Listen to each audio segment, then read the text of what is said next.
Can you recall the thrill of holding your very first cell phone, its antenna extended and buttons satisfyingly clicky under your fingertips?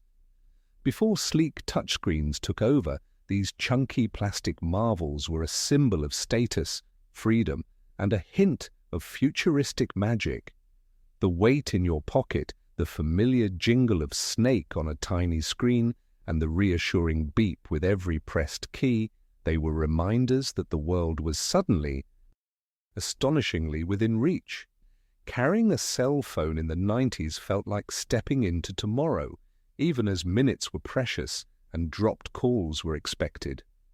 Back then, arguing over whose turn it was to use the brick meant winding cords and endless patience. It was a time when a single message could take half an afternoon to tap out. Did you ever marvel at the clunky design or wonder how these devices set the stage for the world we know now? Let's unravel what made 90s cell phones unforgettable and discover the little details that made carrying one such an adventure. You might be surprised by what you've forgotten or how much you remember.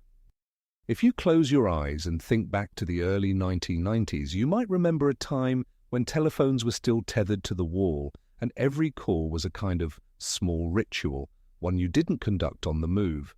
The idea that you could converse with someone from your car, the grocery store, or even a park bench sounded straight out of science fiction.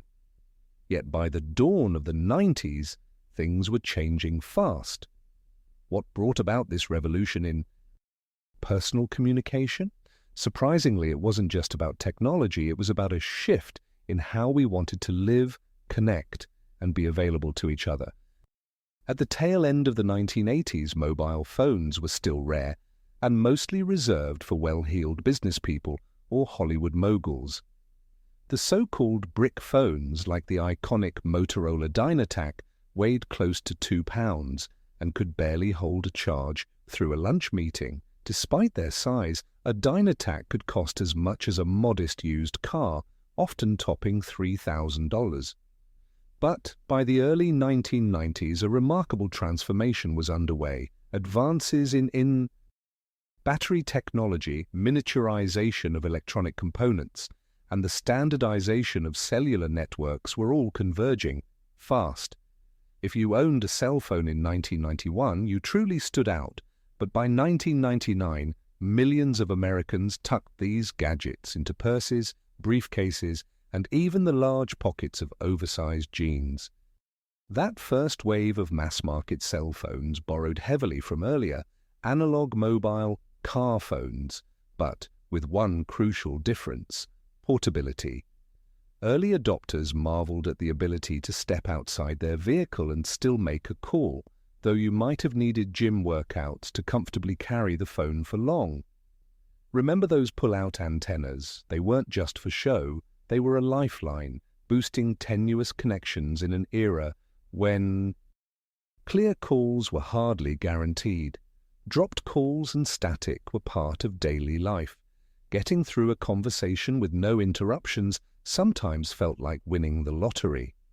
How did these clunky devices connect us all? The answer lay in the expansion of analog cellular networks, what's now called 1G, throughout the late 80s and early 90s. Towers began to pop up across cities and highways, their signals opening up a new era where being on call could happen just about anywhere. But this progress wasn't lightning fast. It took years and quite a few regulatory battles to bring widespread coverage to rural areas and suburbs. Did you ever lose your signal just as you reached the city limits? Many did, and it became a running joke for road-tripping families and business travelers alike. A perhaps surprising fact: the very first cell phone call in the US was made in 1973 by a Motorola executive walking through Manhattan, but it took nearly 2 decades before that magic became accessible to average Americans. By the early 1990s, however, the tone of commercials was changing. No longer just for emergencies, cell phones were being positioned as everyday conveniences, even essentials. Advertisements showed mums calling home from the soccer field, dads checking in from the golf course. Do you remember the sense of freedom when you realized you could be reached at the mall or even while out for a weekend stroll? Retailers picked up on this trend quickly, and suddenly mobile phones were featured alongside VCRs and camcorders in newspaper flyers, their prices falling just enough to tempt the middle class. Telecom companies, too, saw an opportunity. Unable to resist the allure of mobility, Americans lined up at malls to snap up the latest compact models, which, by the standards of the day, meant something that fit in a large jacket pocket and weighed under a pound. The Nokia 1011, introduced in 1992, was one of the first GSM phones to hit the market, offering a digital signal instead of analog, a harbinger of the full digital age just around the corner. But before sleek Nokias and flip phones became household staples, the earliest 90s cell phones represented a fascinating blend of optimism and inconvenience. Those original batteries drained in a matter of hours, sometimes minutes, and you had to remember to charge overnight, or risk being cut off just when you needed the phone most. Remember paging through thick operator manuals or taping battery-saving tips to your refrigerator? Turn off the backlight, keep calls short, and avoid using in poor reception were all common wisdom, often delivered with a weary sigh as you waited for the next version to land on store shelves. Yet, even as shortcomings were obvious, it's impossible to forget the excitement that came with having your very own mobile. You may have shared yours with the whole household. Do you remember whose turn it was to carry the phone for emergencies? And if you purchased an extra car charger, which, by the way, doubled as a status symbol when casually plugged into the dashboard, you were the picture of preparedness and cutting-edge cool. Here's a curiosity you might not expect. In many early 90s communities, there were fierce local debates about whether children and teens should be allowed their own cell phones. Some argued it would make kids lazy or even rude. Flash forward to today, and it's hard to imagine life without nearly constant connectivity. But back then, the idea of a family plan with multiple numbers was practically unheard of. For many, those first calls were reserved strictly for important business or true emergencies. Each call, after all, came at a hefty price. Some plans charged nearly $1 per minute during peak hours. Would you think twice before dialing up a friend just to chat on a Saturday night? Cell phones of the 90s encouraged an entirely new calculus. Every conversation counted, and many of us learned economy of words in the process. That's one. Reason. The phrase "I just wanted to let you know I arrived safely" became a kind of calling card for traveling family members. Still, as the networks improved and the devices grew comparatively smaller and more affordable, cell phones changed from novelties to necessities. They became lifelines during emergencies, a way to say goodnight to children across town, or settle dinner plans while stuck in traffic. What's more, owning a cell phone carried a unique kind of pride and often led to playful one-upmanship in the break room or backyard barbecue. Did you try to impress friends by demonstrating your speed at dialing with one hand or flipping your phone open with a flourish? The true magic of 90s cell phones may lie less in their technical specs and more in the shared experiences they created. They bridged distances in new ways, bringing old friends closer and making it easier to manage family logistics, from carpool pickups to last-minute grocery runs. Many of us can still picture that first moment of disbelief, realizing you can actually call from here. As we look back on the origin stories of 90s cell phones, it's remarkable to realize just how quickly things changed. From cumbersome bricks to slowly shrinking handsets, the pace of innovation set the stage for more than just mobile convenience. It opened the door to a reimagined world. But the wild ride didn't stop with the early models and analog signals.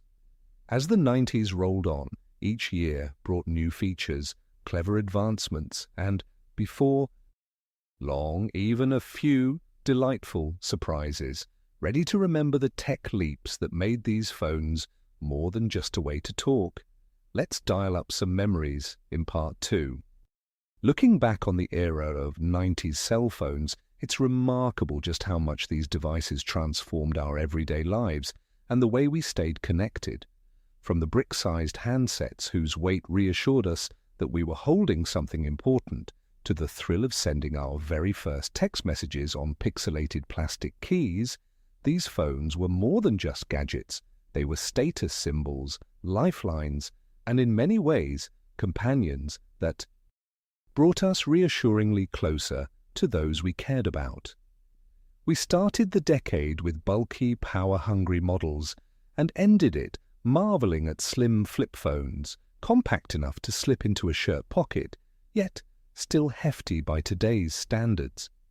We talked about the magic of real mobility, walking out the door knowing you could be reached in an emergency or share a moment of joy at the push of a button, even if it sometimes meant hunting for the best spot to get a signal or carrying a spare battery for those lengthy evenings out.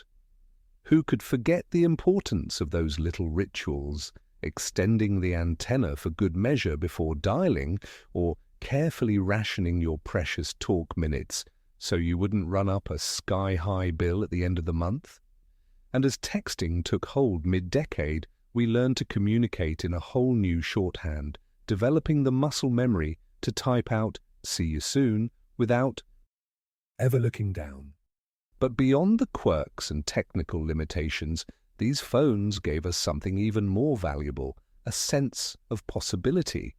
They allowed us to be spontaneous, to keep promises, to show up for each other in ways we hadn't imagined one short decade earlier. The world felt bigger and more open, but also somehow a little smaller and friendlier, as help, or a friendly voice, was suddenly only a call away.